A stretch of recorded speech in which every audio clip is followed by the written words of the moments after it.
aqui nessa igreja e tenho a oportunidade no dia de hoje de poder falar para os meus irmãos. Será que casamento é bom investir ou desistir? Eu gostaria hoje de falar um pouquinho sobre essa questão. E quando a gente pega o livro de Jó, a gente fala de Jó de várias maneiras, né? A gente diz que Jó era temente a Deus, ele se desviava do mal, era um homem sincero, era um homem reto, mas nunca vê em Jó nenhuma imperfeição.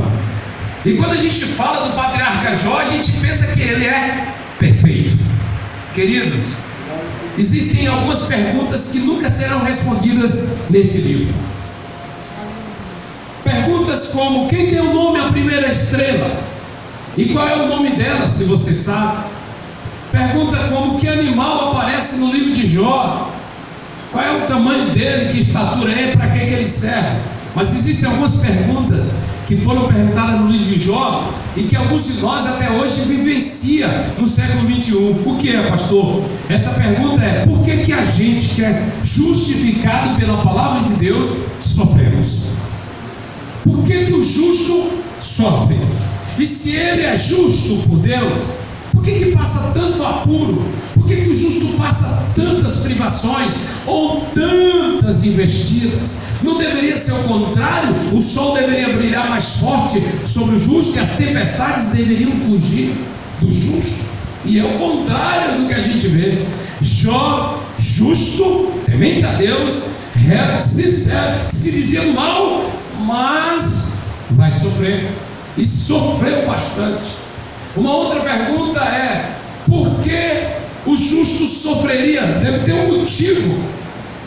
A outra seria: e ele sendo justo, pode ser um homem que chame Deus em particular e diga: é Deus, eu sou justo, eu posso me justificar diante de Deus, eu tenho motivo do Senhor estar fazendo isso comigo?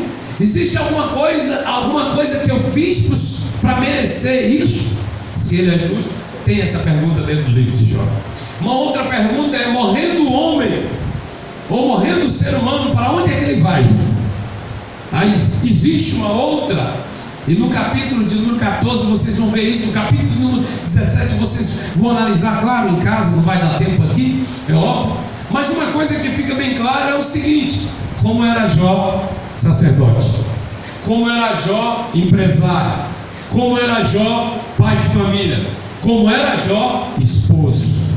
E como esposo, eu posso dizer, assegurar para vocês, sem medo de errar, que ele era imperfeito. E sabem quem é que completava o Jó? Sua esposa. Você pode até virar agora para sua esposa e dizer assim: você sabia que você me completa? Sabe por que a minha esposa chegou na minha vida e a sua esposa chegou na sua vida? Porque aquilo que estava incompleto, Deus completou através dela. Se ela sair, vai ficar incompleto de novo. Mas nem o Espírito Santo de Deus faz? Não, porque aquilo que é para o homem fazer, Deus não faz. É só o homem. Se é para aplaudir a Deus, irmão, vamos aplaudir a Deus.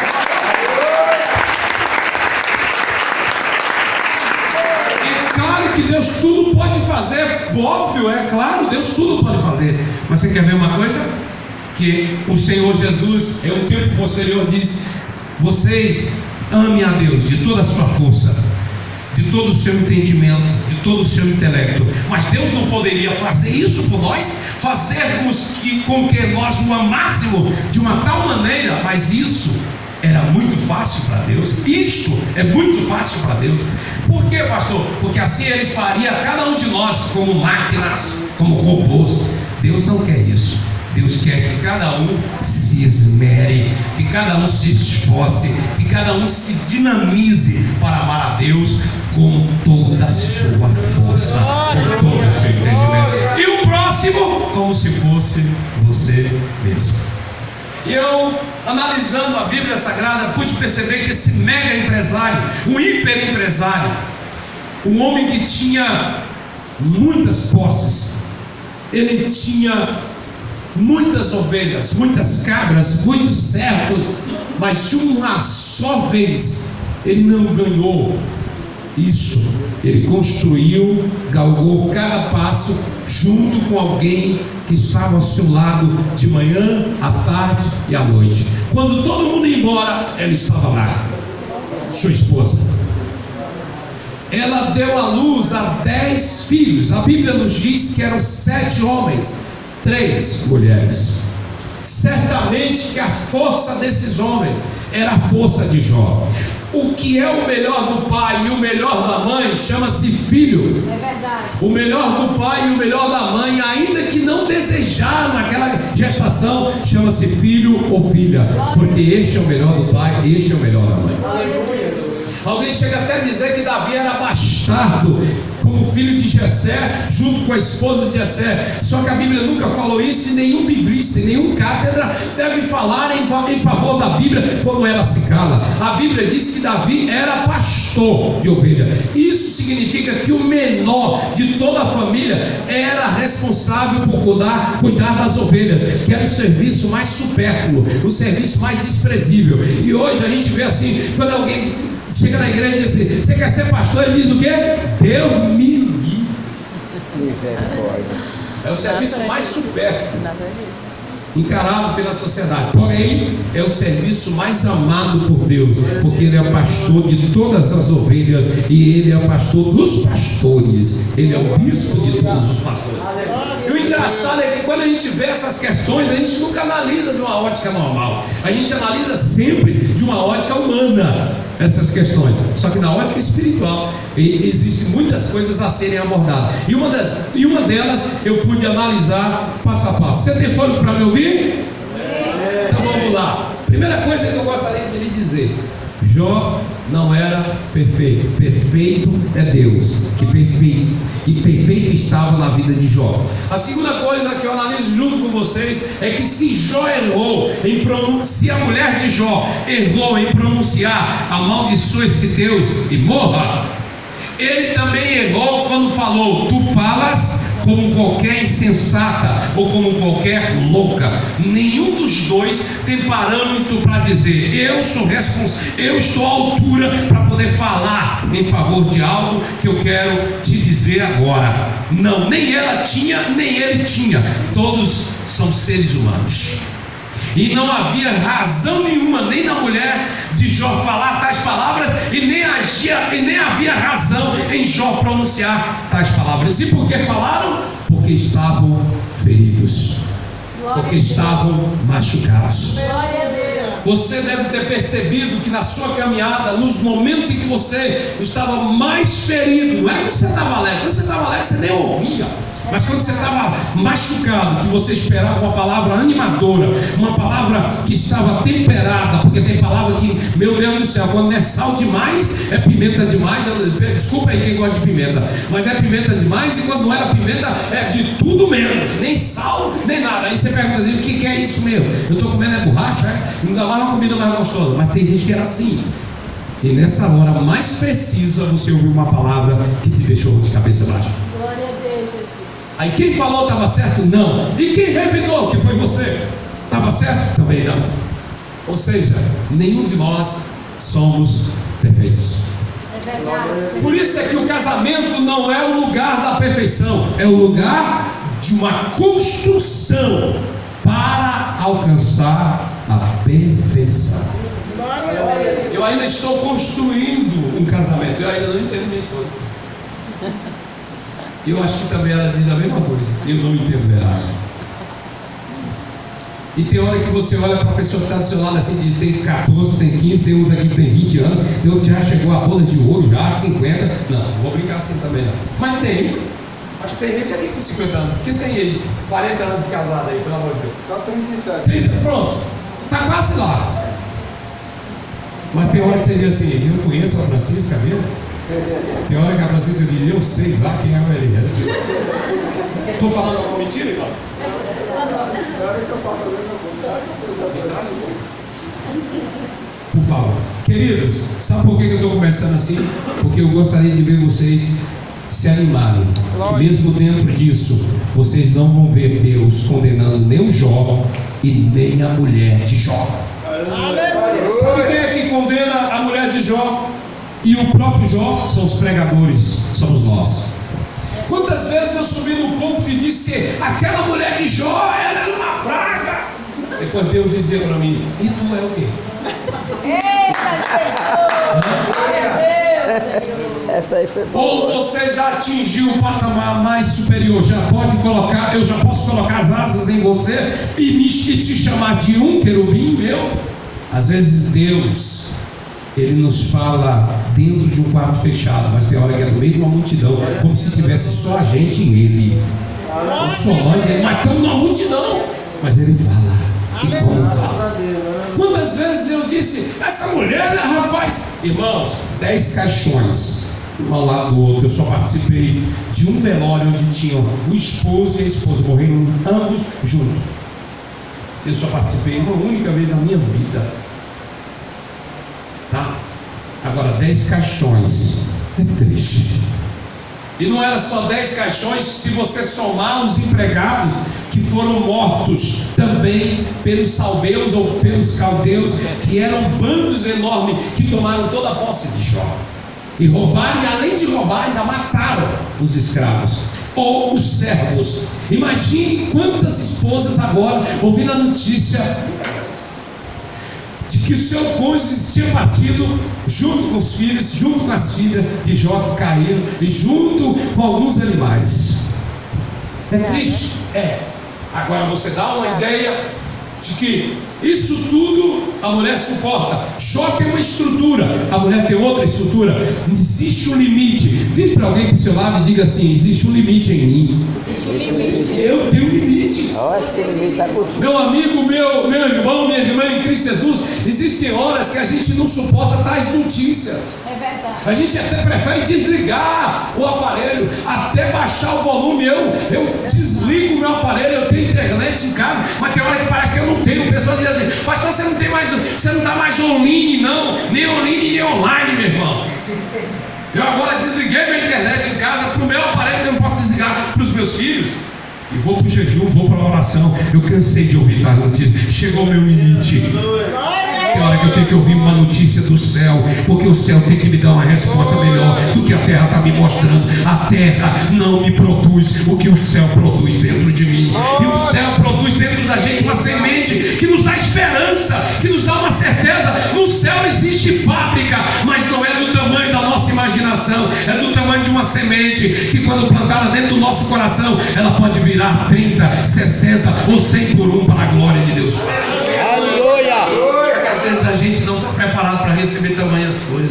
E eu pude perceber que na caminhada de Jó, ele não tinha o que nós chamamos moderno de ciúmes. Mas tinha uma coisa, tinha um outro tipo de ciúme, que eu gostaria de falar hoje com muita sinceridade para os meus irmãos, que é um perigo que corre em muitos casais. É o ciúme espiritual. Jó não sofria do ciúme. Jó, você está olhando para a mocinha, a donzela de Sião. Não. A esposa de Jó não chegava para ele e dizia assim: Jó, você está se afeiçoando por tal pessoa, está dando carona demais para fulano. Essa é a modernidade, o ciúme moderno. E não vem me dizer que não é ciúme, que eu sei o que é ciúme.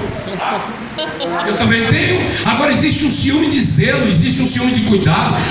Às vezes a pessoa não está nem percebendo, aí vai e diz assim: olha, porque eu olho, você não está vendo não, mas tem alguma coisa assim, assim. A pessoa: eu nunca tinha visto isso aí. Isso é coisa da cabeça, não é coisa da cabeça não. A mulher já viu o cão primeiro. Olha para Eva. Eva viu primeiro, filho. Então, marido, aí Adão, dá uma olhada, porque ela viu primeiro, viu? É na hora da gente perceber as coisas. Só que tem um ciúme pior do que esse, meu irmão. Em Gálatas, no capítulo de número 6, nos versículos posteriores, diz: as obras da carne são manifestas. Está lá: ira, peleja, dissensão. Aí quando chega ciúmes, já leu isso? São 16 listas. Só que lá é obra da carne, mas existe um ciúme espiritual. O que é? O teu relacionamento com Deus, Jó, não é o meu relacionamento com Ele.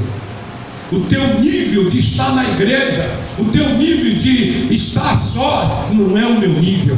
Quer saber de uma coisa? Quebra o pacto, rompe a aliança. Todo mundo já rompeu, Deus vai entender. E então se afaste um pouco e se dedique só para mim. Sabe o que é isso, irmãos?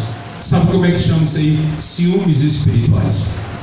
E é um problema muito sério, porque às vezes nós, como a parte mais forte, a parte mais frágil é a mulher, a Bíblia assim o diz, mas eu não acho que seja bem só o fraco no âmbito que a gente entende como emocional. Eu, como pastor, eu entendo muita coisa que a mulher mais fraca no sentido emocional. Dirigir 10, 20 pessoas e ouvindo que elas disseram para você: você não pregou nada, não falou nada que me acrescentasse, não me ajudou em nada na caminhada. Você que é pregador, a gente que se espera para poder fazer um sermão, que passa a noite, a gente ouviu uma palavra dessa de 1, 2 ou 3, ou ouvir falar, quando a gente sobe no púlpito e vê aqueles 4, 5 ou 6 que falaram, a gente diz assim: eles vão ver o que é bom para tosse agora. Só que na hora Deus vai lá e diz assim: se acalme, rapaz, quem fala não é você, quem fala é o Espírito Santo. Aleluia. Se fosse uma mulher, se fosse uma mulher, eu entendo que ela ia saltar o cocó, meu irmão. Sabe por quê, irmão? Porque a mulher, quando bota assim no banheiro, só blá do lado do homem, mas quando chega do lado da mulher, bota blá, blá, blá, blá, blá, blá, blá. Porque a mulher fala mesmo, e tem hora que tem que falar, porque se ela se calar, a gente não vai ouvir não, e o marido tem que ter atenção, porque tem hora que ela vai falar o que é preciso ser dito. Aleluia! Só que, irmão, As mulheres, né? Bate palma, né? Eu faço igrejas nesse mistério. Tá bom. só que, amados, Eu vou bater tá palma. gostando, tá? Ó, Lá vem agora. tá bom. Só que tem limites Olha. no falar. Lá vem. Tudo temperado. Sabe o que ela deveria fazer nesse momento de ciúme espiritual? Jó, eu não estou aguentando, Jó. Meus filhos foram todos entregados, Jó. Você eu não entendo. Você não saiu uma gota de lágrima. Ou saiu, mas você se controlou. Jó, me ajuda. Ele poderia se chegar até ela: Jó, você está ferido, está todo cheio de ferida. Ele poderia dar um abraço nela, né?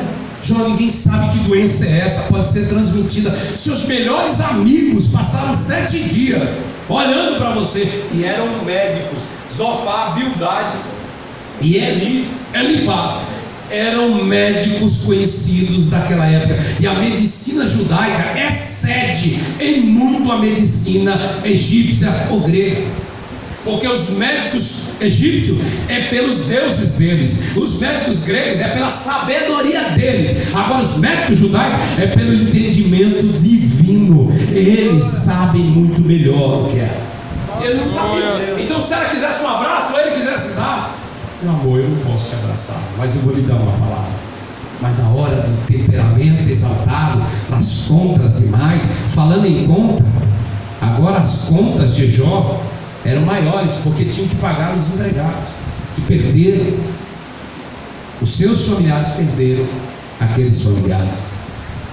Sua esposa, o filho, foi deixado. Imagine agora as contas chegando e avolumando-se. Jó na cabeça dele: como eu vou fazer? Ou não é assim?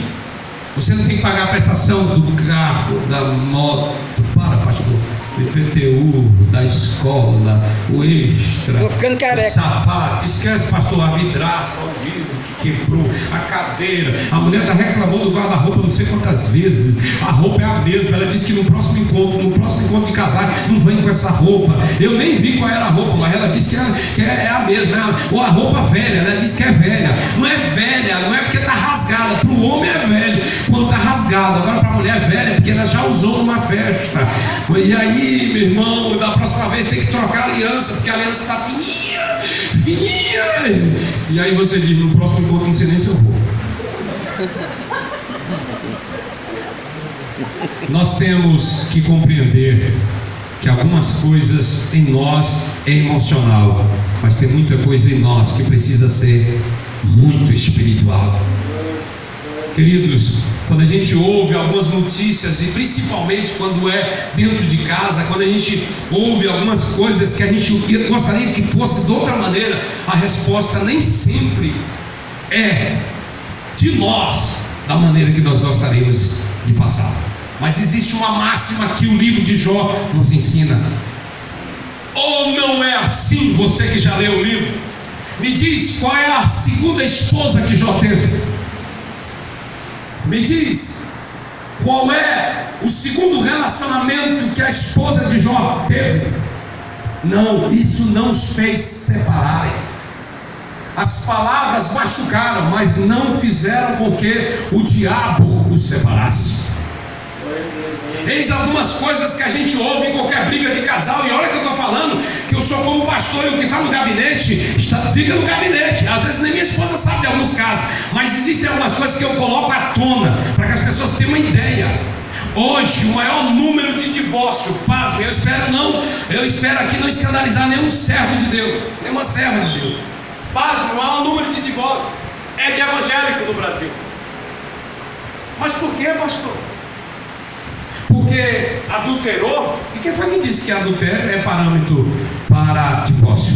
Está em Mateus capítulo 19. Ah, é?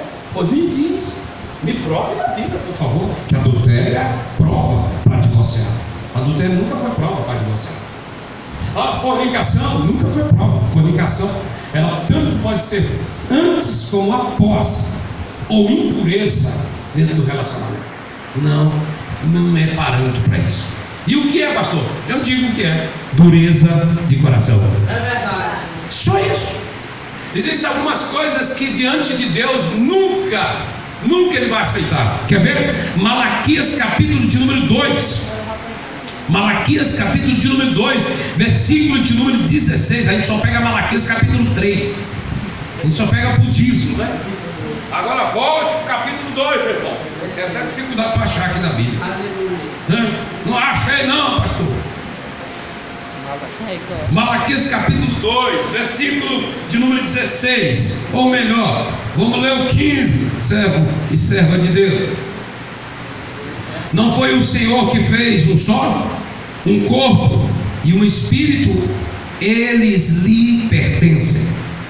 E por que um só? Está falando do casamento. Porque ele desejava uma descendência consagrada. Continuando o versículo 15. Portanto, tenham cuidado, ninguém seja infiel à mulher da sua mocidade. Versículo 16. Eu, o Senhor, digo: eu odeio ou eu detesto o divórcio. O Senhor Deus de Israel: eu odeio o homem que cobre de violência, que espanca, que bate, como se cobre de roupas, diz o Senhor dos Exércitos. Por isso, tenham bom senso e não sejam infiéis. O Deus do passado, o Deus da antiga aliança, não é o Deus da nova aliança, pastor. Como não? Porque em Mateus diz assim, que chegaram para ele e perguntaram para ele: por que Moisés mandou dar carta de divórcio, Senhor Jesus? E aí então, tentando-os, ele disse: nem todos, ou melhor, então, por que Moisés mandou dar uma certidão de divórcio, uma carta de divórcio à mulher e mandá-la embora? Jesus respondeu: Moisés permitiu que vocês se divorciassem de suas mulheres por causa da dureza de vosso coração. Eu afirmo a vocês, Deus odeia o divórcio. Se Erasmo quisesse separar da dona Edna, que ele encontre a morte. Irmão, não tinha que, eu não estava no dia em que você prometeu para essa donzela aí, ou para esse donzelo. Você disse assim: na saúde e na doença. Mas você não falou assim não. Falou assim: é na saúde e na doença. Você falou: vai indo. Eu não estava lá não. Mas você chamou todos os membros da sua família e mandou toda a sua raiz e disse assim: vamos lá para o meu casamento. Você nem tinha din-din. E se foi no cartório, você chamou lá no particular e disse: vamos botar aqui uma mesa aqui, um jantar. E você disse: só uma coisa não separe. E o que era que você disse lá? Quando o pastor, ou o juiz de paz, ou o ministro disse, você disse: só que não separe. O que era mesmo? Então eu vim para alguém e diz assim: quer separar de mim? Então morre. Vai morrer. Entre trancos e barrancos, meu irmão, permaneça. Por quê? Porque o primeiro que vai aparecer é aquele que foi dado legalidade. É o espírito da morte mesmo. E quando não é fisicamente, é espiritualmente. Porque primeiro morre espiritualmente, depois fisicamente. Mas nem sempre é assim a ordem. Eu posso ouvir um amém? Amém. Queridos, Não é mais. Existia duas escolas antes de Jesus vir. Duas escolas que elas interpretavam a lei mosaica da forma que era entendível para eles. Uma faculdade chamada Hillel, uma outra faculdade chamada, ou melhor, conhecida como a faculdade de Shammai. Hillel e Shammai. Quando você lê na Bíblia, a faculdade de Gamaliel era um avô de Hillel. Hillel veio primeiramente com essa ideia e o avô dele continuou, ou o neto continuou posteriormente. Isso quer dizer que quando Jesus chegou, ele foi interrogado por duas classes de pessoas que estudavam nas melhores faculdades de interpretação da Bíblia Sagrada daquela época. E o senhor, o que você diz para nós? Você é da faculdade do Hillel ou você é da faculdade de Shammai? Qual é a escola que o senhor defende? Eu não defendo nenhuma e nem outra. Eu defendo as palavras do meu Deus, porque nem foi assim no princípio. Eu não defendo nenhum pregador, seja aquele que diz assim, por causa do divórcio, irmã, eu não autorizo nenhum membro. E por que o membro eu não autorizo e para mim não é? Eu já acho é para mim. Se Erasmo quiser separar, porque ele encontra a morte. Entre trancos e barrancos, a bichinha doente ou não, dizendo assim, eu vou passar essa semana na casa da minha mãe. Você quer que eu também vou para lá? Porque eu não sei viver sem tu. Passe uma semana sem sua esposa, deixa ela viajar, você vai ver como é que vai ficar a casa. Não dá certo não. Agora deixa ela também com as contas e viaje para você ver o que ela vai ficar. Se voltar e conhecer pelo menos pelos cabelos, conta tira a gente de sério. Eu estou falando alguma bobagem? Existem algumas coisas que nós achamos que é permissiva, e eu estou falando aqui para novos casais. Por favor, entendam o que eu vou lhes dizer. Entendam, eu não vim aqui doutrinar a igreja, eu vim ajudar, eu vim aqui para somar. Mas existem muitos perigos, e um deles chama-se o poder da mídia. Hoje o que tem separado as pessoas, esse aqui não, irmão. Esse aqui não separou, é a internet, é smartphone. Steve Jobs é o consultor dos smartphones. No leito da enfermidade, Steve Jobs falou essas palavras. Americano. Ele disse, eu conheci o que é mais caro neste mundo. E eu cheguei à conclusão de que o que é mais caro é a cama do enfermo. Porque você pode pagar uma pessoa para trabalhar por você. Você pode dizer para ela ou para ele, ganhe tal coisa para mim, para mim, para nós. Mas quando você disser para uma pessoa, fique doente em meu lugar, você pode pagar a maior soma de dinheiro e ninguém quer ficar doente em teu lugar. A cama de um doente é a cama mais cara do mundo. Veja o que foi o político da nossa cidade, dos melhores hospitais, e fez o que é correto, o que está escrito no livro de Jó. O diabo não estava falando mentira. Ele é mentiroso, ele é pai da mentira, mas quando ele diz pele por pele, tudo que o homem tem ele dará em troca da sua saúde, ele estava certo. Ele estava certo. Porque, irmãos, quando a gente fica doente, a gente quer vender o sofá. A gente não tem a caixa de som, a gente vende. A gente tem um carro, a gente vende. Tem um pastor, um colega nosso, que ficou sem voz, não consegue mais pregar.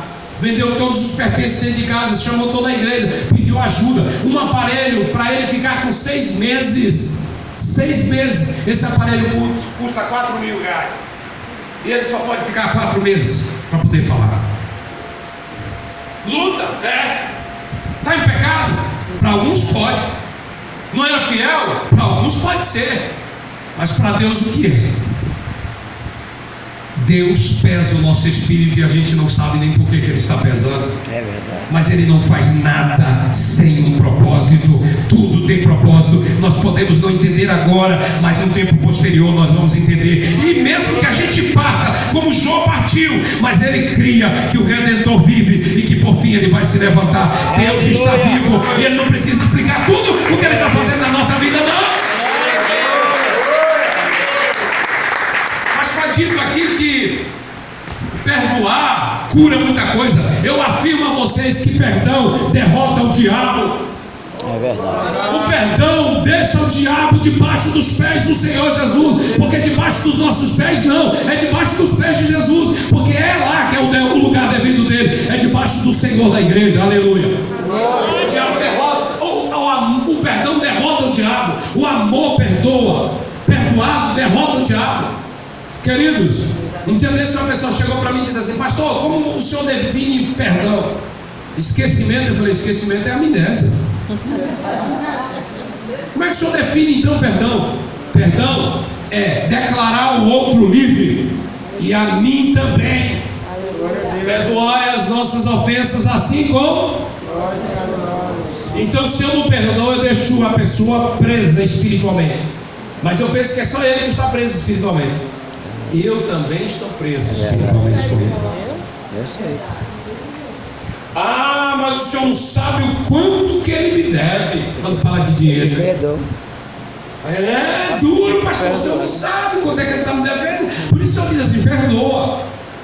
E você está devendo como para Deus? Um dia desse uma pessoa chegou para mim e disse assim: pastor, você é um anjo. Não vai falar que é do céu, não. Não, você é um anjo enviado por Deus. Graças a Deus, glória a Deus. Amém. É um anjo em figura humana, mas só não tem um asa, né? Disse assim: que Deus lhe pague. Agora está difícil. Está difícil por quê, pastor? Eu é quem estou devendo a Deus.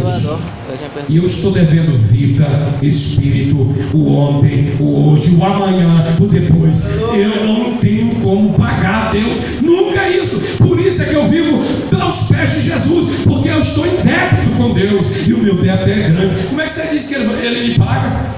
É porque a gente associa essa palavra, que ele lhe pague, como que o favor de Deus venha para você. Então vamos mudar as palavras, porque a gente fica dizendo que Deus lhe pague como se ele tivesse a obrigação de nos pagar alguma coisa, de nos dar alguma coisa. Ele não tem a obrigação de nos dar nada. Mas sabe por que ele nos dá? Porque Jesus conquistou o coração do Pai como homem e nos ligou até Deus Pai e disse: Pai, ele está pedindo para o Senhor perdão, porque eu ensinei para ele a pedir perdão. Agora o Senhor, que é bom de perdoar, perdoa, porque tanto Deus vivia preso ao elo do homem, quanto o homem estava preso ao elo das cadeias infernais. Mas Jesus derrubou toda a parede, toda a divisão. E por que a gente não pode exaltar e magnificar esse Deus?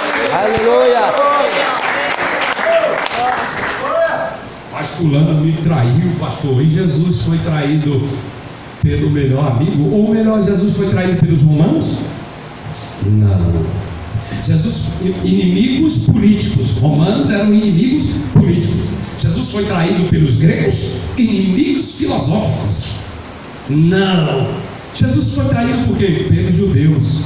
Não. Foi inimigos religiosos. Por um judeu. Alguém conta uma história dizendo assim, que uns livros foram roubados por Caifás. Eu não estou dizendo que isso é bíblico não, tá? O pastor está gravando, isso não é bíblico não, isso é espúrio, isso é deuteronômicos ou apócrifo, ou seja, sem inspiração, é porque é para complicar, né?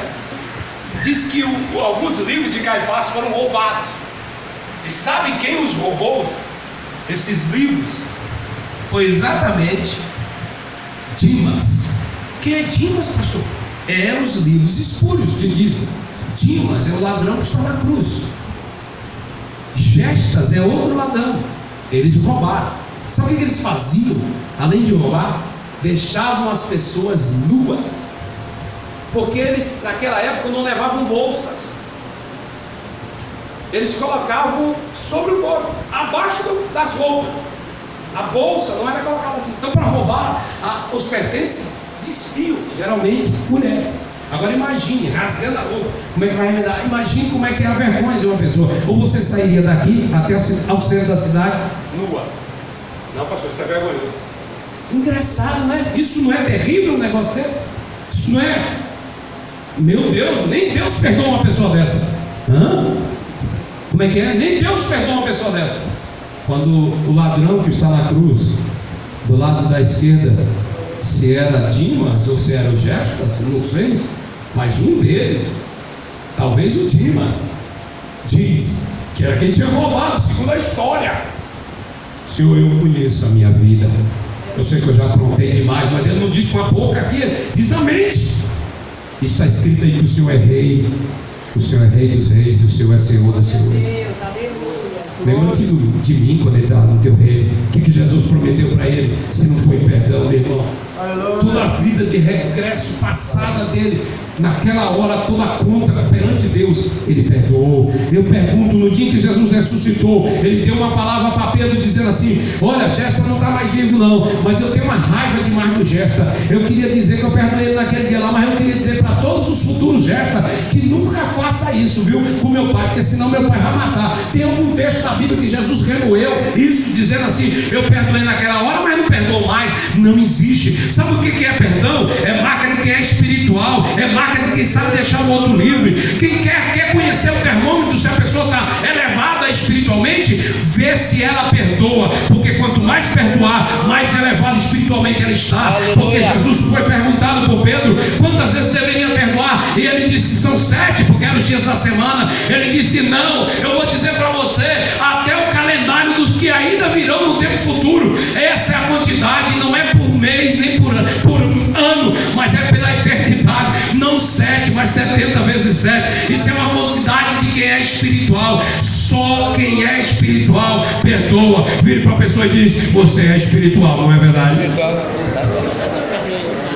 Amém. Uma outra marca encontrada no livro de Jó, já que ele não se separou, é o seguinte: já fugiu até todo mundo esboço. É que Jó, além de não se separar, foi a mesma esposa, ele fez um concerto com os olhos dele. Leia o livro de Jó. Ele diz assim: fiz uma aliança com Deus, como poria os meus olhos em uma donzela. Quando ele está se referindo a colocar os olhos em uma donzela, ele está falando com a gente no século 21. Como eu vou colocar a minha visão em uma pessoa que não construiu uma história junto comigo, só porque o corpo dela atrai a minha carne? A internet está aí. Existe um livro que eu indico para qualquer liderança, para qualquer pessoa: Idolatria, ou No Altar da Idolatria Sexual.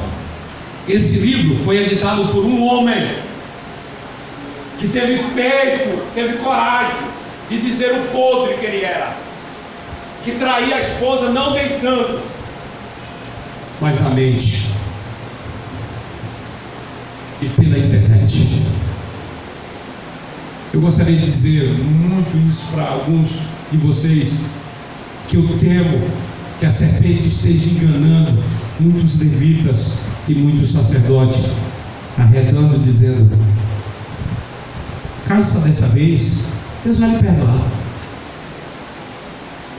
Você não morreu da outra vez? A vez passada Deus lhe perdoou. Existem algumas coisas, queridos, que a gente não vê, que é uma armadilha. Jó via, e a mulher dele alertou ele também. Glória a Deus. E eu queria muito alertar isso aqui para os meus irmãos, que é um perigo muito grande. E algumas pessoas estão indo comover. Eu soube de alguns pastores que dizem: aqui na igreja, se o cara se separou lá por causa do adultério, então se separou, ele pode ser recebido aqui na igreja. Quer saber? Eu boto ele no altar. E eu entendo que Deus perdoa e acabou mesmo. Acabou a conversa, não existe isso não. Eu entendo que Deus perdoa, mas que Deus não concedeu a essa pessoa que divorciou uma nova núpcia, um novo relacionamento. A antiga permanece na qualidade de esposa. Eu sei que isso pode até chocar aqui, gente. Pode ser de ouro a nova que vem. Só existe probabilidade para esse novo relacionamento se essa aqui partir para a eternidade. Verdade. Só. É, Mas não, ela está com outro. Sim, ela está em adultério do mesmo jeito. Pode ser magrinho, do jeito que alguns gostam, porque eu ainda era barrigudo. Igual alguns pegazinhos barrigudos. Eu levava alguém, pode ser como for, mas ele é galanteador. Uma mulher falou isso para mim, para se separar. Olha, para você ter uma ideia do que é que Deus, o nível que Deus fala para a pessoa. Eu passei a noite orando, não porque eu queria, foi obrigado. Seu casamento daquela pessoa, falei o nome, falei tudo. Quando eu fui lá na casa para fazer uma visita, para poder dizer novamente, olha, fazer as pazes, Deus me falou o número do telefone do galanteador. Os últimos números do telefone do galanteador é esse. Ela disse, ela nem sabia o número, só foi olhar. Está adivinhando, pastor? Adivinhação? Passei a noite em oração. Glória a Deus, aleluia. Aí ela se sensibilizou. Se eu vou largar o incrédulo, né? Galanteador e tal. Largou? Largou nada. Se separou de um casamento de 9 anos. Está em adultério diante de Deus. Eu sei, irmãos, que eu vim para um encontro de casais, que você quer ser, mas isso é Bíblia também. Devemos ensinar isso nos cultos. É verdade. Devemos explicar isso. Só tem uma coisa que separa você dessa pessoa que está do seu lado, meu irmão. É a foice. É a força. É bater os canecos. Ninguém quer não, rapaz. Quem quer morrer primeiro aí, menino? Quer? Morrer primeiro? É mesmo, vamos morrer junto, né? Morrer agarradinho. Olha para mim aqui, por favor. Diga assim comigo, por gentileza. Eu decidi renovar a minha aliança. Você pode até pegar assim, ó, e dar uma polida, porque a poeira da terra está tentando fazer com que você sai daqui, pare de ser sujeira. romântico. Pare de ser. Um dia eu dei um galanteio de longe, meu irmão. Eu estava longe pensando que nunca fosse chegar ao ouvido da minha esposa. Estava a 2.200 quilômetros. Alguém fazendo igual o pastor aqui, mandou logo para minha esposa. Aí, ó, o que o seu marido falou de ti aqui, ó. Tá pensando que é só de perto que ele te galanteia, eu quero de longe. Poxa, isso fez o coração dela quase sair da boca. Não era isso que eu esperava, não. Mas deixou a bichinha, sabe? Irmãos, o romantismo não deve parar. A gente, quando era novo, assim, tá recém. Rapaz, tô namorando, eita, maravilha. Pedi até pra mãe, né? Pro pai. No meu caso era pra mãe, porque o meu sogro não conhecia. Se ela deixa, isso é coisa antiga, não, coisa de quem é crente, rapaz, do altar. Para namorar, a gente não podia nem abraçar, que a gente queria mais, né? Mais outras coisas, né? Queria mais, né? Aí acendia um fogo, um negócio, esquentava em cima, que era o beijo, né? Aí esquentava embaixo. Engraçado, depois que a gente casa, assim, que tem 10 anos, né? De casado. Aí não esquenta mais nada, nem em cima. Nem embaixo. Aleluia. Isso, tomando Ronalzé, né? Só ela me procura, só ele me procura. Mas pelo menos você se perde, pelo amor de Deus, para alguém procurar você na casa.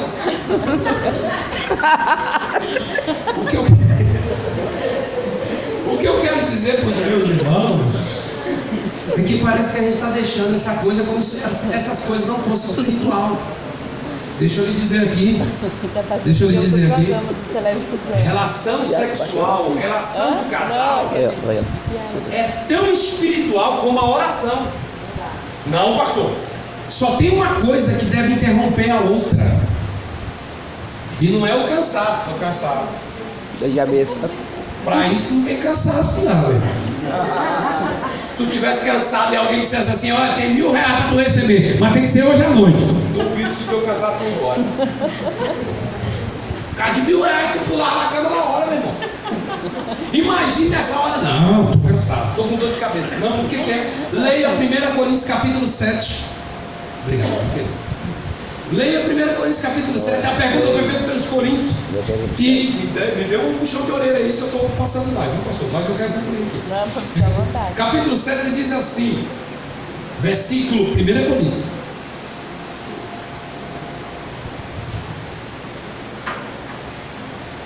Aos casados, versículo 10.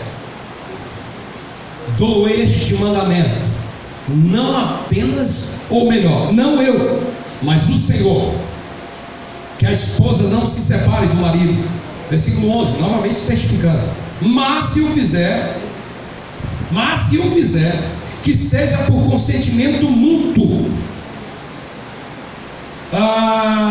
ou que não se case e que se reconcilie com o seu marido. De novo, volta aquele assunto. E o marido não se divorcie da sua mulher. Aos outros, ou melhor, eu acho que eu pulei aqui no assunto. É o 5. Não se recusem um ao outro. Está falando do casamento. Exceto por consentimento mútuo, durante certo tempo, para se dedicardes à oração. Depois, unam-se novamente, para que Satanás não vos tente por não terem domínio próprio. Próprio em que área? Relacionamento sexual. Olha, você pode achar estranho porque é um homem que está falando. Mas eu não sou psicólogo, eu não sou terapeuta. Eu posso até ser isso como conselheiro, mas eu não sou constituído como um papel, um certificado, um diploma. Mas uma mulher que é constituída, e eu gosto de ouvir as ministrações dela, falou uma coisa. Sabe para quem que o sexo perde? Sabe para quê? Para duas coisas o sexo perde. Só para duas. Uma, não é essa aqui não. Comer.